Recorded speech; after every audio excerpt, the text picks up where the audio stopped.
옛날 어느 마을에 가세가 기울어 집신을 삼아 생계를 이어가는 한 선비가 있었습니다. 하루는 그 선비가 지필묵을 사려고 돈 5냥을 가지고 장터에 나갔습니다. 그런데 장터에 도착하자마자 눈앞에 낡은 천으로 만든 작은 주머니 하나가 떨어져 있는 것이 아니겠습니까? 아니, 저 주머니는 뭐지?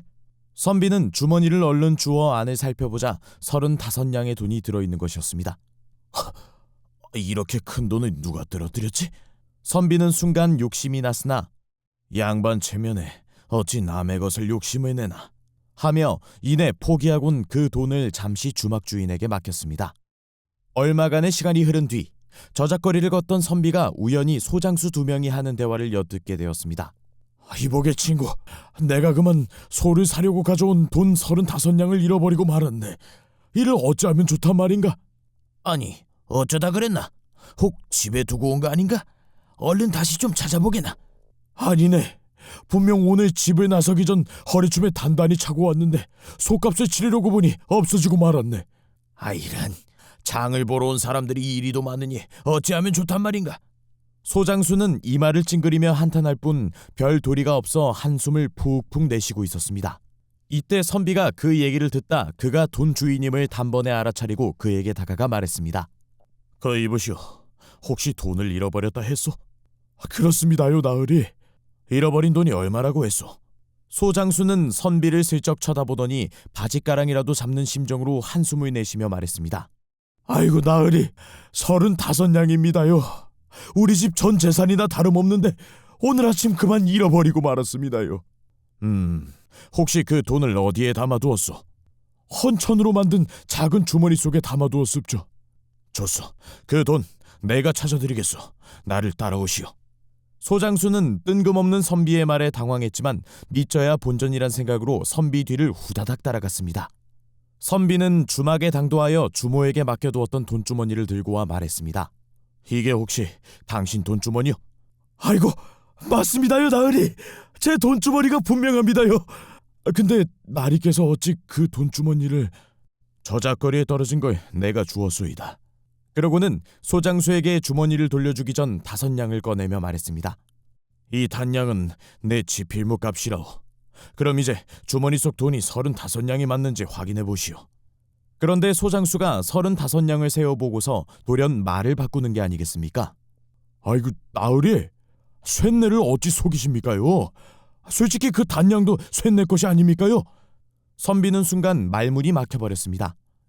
아니, 아까는 분명 35냥을 잃어버렸다 하지 않았소? 아이고, 나으리, 아까는 쇳내가 정신이 없어 소값 35냥만 말하고 배값 5냥은 깜빡 잊고 말하지 못했습지요. 아니, 대체 그게 무슨 소리요? 5냥은 분명 내 돈이란 말이요. 그러자 소장수가 정색하며 말했습니다. 쇳내가 아까 35냥이라고 말한 건 다만 소값이 중하기에 큰 액수만 말한 것입니다요. 소값에 비하면 배값은 적은 돈이라 미처 생각지도 못하다가 방금 액수를 헤아릴 때야 비로소 생각났습니다요. 어허, 내 이놈! 물에 빠진 사람 구해주면 보따리까지 내놓으라 한다더니 네 놈이 딱 그 짝이로구나. 선비는 야바위꾼에게 농락당하듯 이 상황이 어이없어 그저 헛웃음만 나올 뿐이었습니다. 허허, 좋다. 그럼 지금 당장 관하로 가서 옳고 그름을 따져보자꾸나. 관하를 찾은 선비와 소장수는 서로 자기 말이 맞다며 사또에게 억울함을 호소했습니다. 사또는 비록 선비가 궁색하기는 하나 청렴하기로는 맹사성 못지않다는 소문을 이미 듣고 있던 참이었습니다. 그래, 두 사람은 어인일로 이곳에 왔느냐? 사또가 두 사람의 말을 한참 동안 경청하더니 이내 소장수에게 물었습니다. 네가 잃어버린 돈은 명백하게 35냥이렸다. 아이고, 사또 나으리, 어느 안전이라고 거짓을 고하겠습니까요? 소값 35냥과 배값 5냥을 합쳐 40냥이 분명합니다요. 사또가 잠시 고민하더니 이번에는 선비에게 물었습니다. 선비님께서는 저잣거리에서 주운 돈이 35냥이 확실하오. 하늘도 알고 땅도 아는 사실입니다. 어찌 사대부로서 거짓을 고할 수 있겠습니까? 35냥이 분명하옵니다.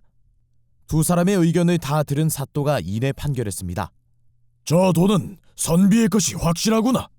아이고, 사또 나으리, 그게 무슨 말씀입니까요? 네 이놈! 감히 어느 안전이라고 거짓을 고하느냐? 네가 잃어버린 돈은 방금 40냥이라고 하지 않았더냐? 근데 어찌하여 35냥이 네 돈이 될 수 있겠느냐? 고로 저 돈은 선비의 것이 확실하구나. 아이고 사또 나으리 억울합니다요. 저 돈은 분명 쇳내의 것이 분명합니다요. 어허, 썩 물러가지 못할꼬. 그러더니 사또가 옆에 서 있는 선비에게 다음과 같이 말했습니다. 선배님께서 주운 돈은 35냥이 분명하니 반드시 진짜 주인을 찾아 돌려주도록 하시오. 알겠사옵니다, 사또 나으리. 오늘 이야기의 핵심은 이렇습니다. 함부로 어떤 일에 개입하지 마라. 도움을 준다는 건 자전거 보조바퀴처럼 뒤에서 잡아주는 정도가 전부여야 합니다. 자전거를 타는 건 결국 그 사람의 몫이라는 이야기입니다. 간혹 가다 보면 자신이 직접 모든 문제를 해결하려 드는 사람을 볼 수 있습니다. 그건 그 사람을 돕는 게 아니라 어쩌면 그 사람 인생을 망치는 지름길이 될지도 모릅니다. 익명으로 기부를 하는 건 마치 그런 이유 때문입니다. 도움을 받는 사람과 도움을 주는 사람 모두를 지키기 위한 타협점이라는 뜻입니다. 과연 여러분은 오늘 이야기에서 무엇을 느끼셨나요? 댓글로 다양한 의견 남겨주세요. 감사합니다. 부골님이었습니다.